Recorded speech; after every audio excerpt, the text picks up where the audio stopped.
yeah. Alifa boy, yeah.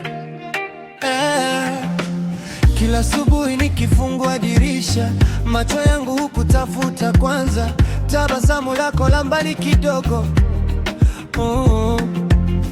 linaufanya moyo wangu shindwe kutulia. Tulianza salamu za kawaida, habari jirani, kwa sauti ya upole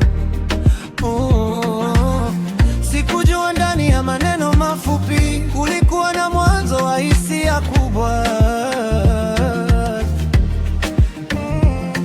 Kila nikikuona ukipita mbele, moyo wangu napiga tofauti, na kila unaponitazama kidogo nahisi dunia inasimama. Jirani, mbona unanifanya hivi?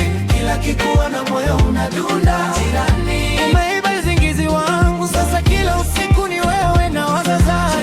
Usipite bila salamu, maana sauti yako ni dawa ya moyo. Jirani, ni hatari, nimejikuta na kupenda bila kutarajia.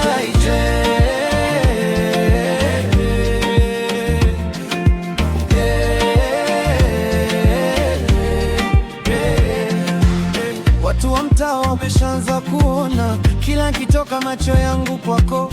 Nikitulia nje jioni kidogo, ni kwa sababu nataka nikikone. Hata mama ntilie ananicheka, anasema huyo jirani ni wako, na mimi najifanya sijasikia, lakini moyo tayari umemomota. Sikujua mapenzi yanaweza kuja bila safari ndefu wala kutafuta, kumbe furaha yangu yote ilikuwa nyumba ya pili tu. Mbona unanifanya hivi? Kila kikuona moyo unadunda. Umeiba usingizi wangu, sasa kila usiku ni wewe na waza. Usipite bila salamu, maana sauti yako ni dawa ya moyo. Wewe ni hatari, nimejikuta na kupenda bila kutarajia.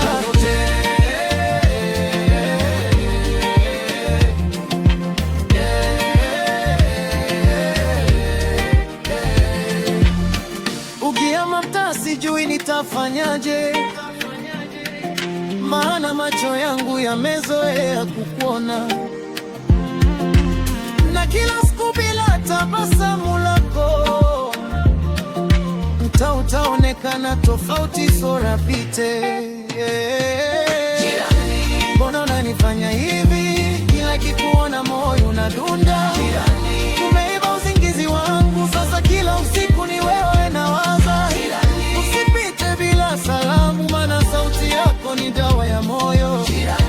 Wewe ni hatari, nimejikuta na kupenda bila kutarajia.